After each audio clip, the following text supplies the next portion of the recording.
Last November of 2022, Mears and Foster recorded the first ever article about synthetic meat by U.S. News. They said this meat tastes the same, looks the same, and smells the same, but it's just not a living animal.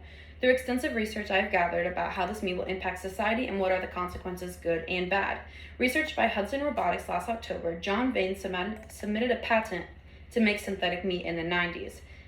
According to article Sentient Media, Lab-Grown Meat, What It Is and What Are the Pros and Cons, in 2022, the 90s idea of fake meat did not go far until 2013, when Professor Richard McGowan created a lab-grown meat burger. Years, months, and money went into Richard's work, but since then, other labs have been competitive to produce time production and cost.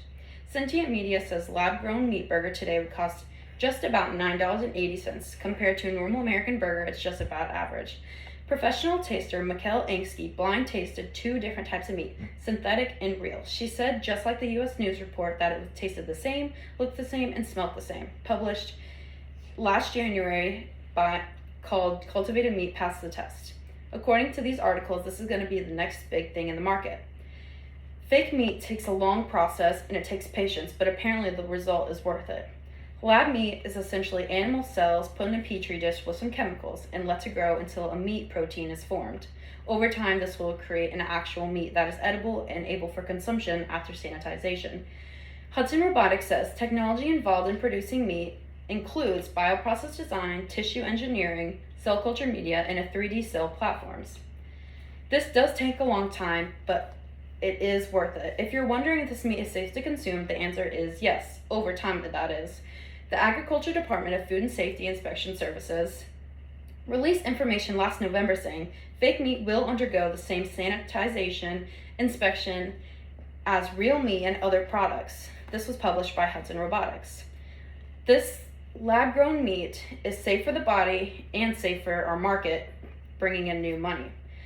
If this is healthy for the earth, this will mean this product is the new big thing. And of course, it is healthy for the earth.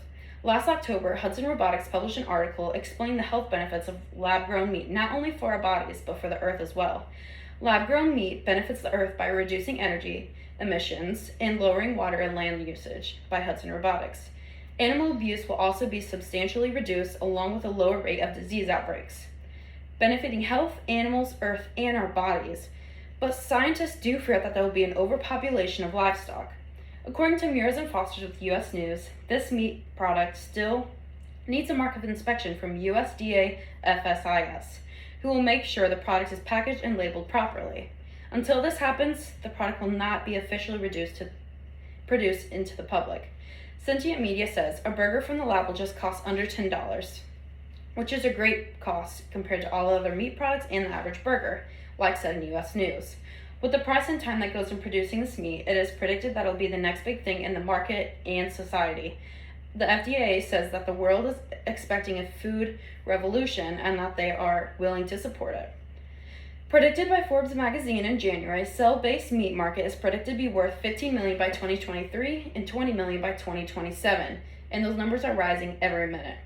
The meat industry is changing, and with good intentions.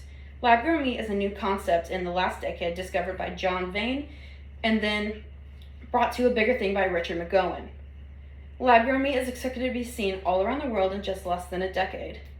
It is safe for your body, the earth, and for consumption. This will be the new trend in society.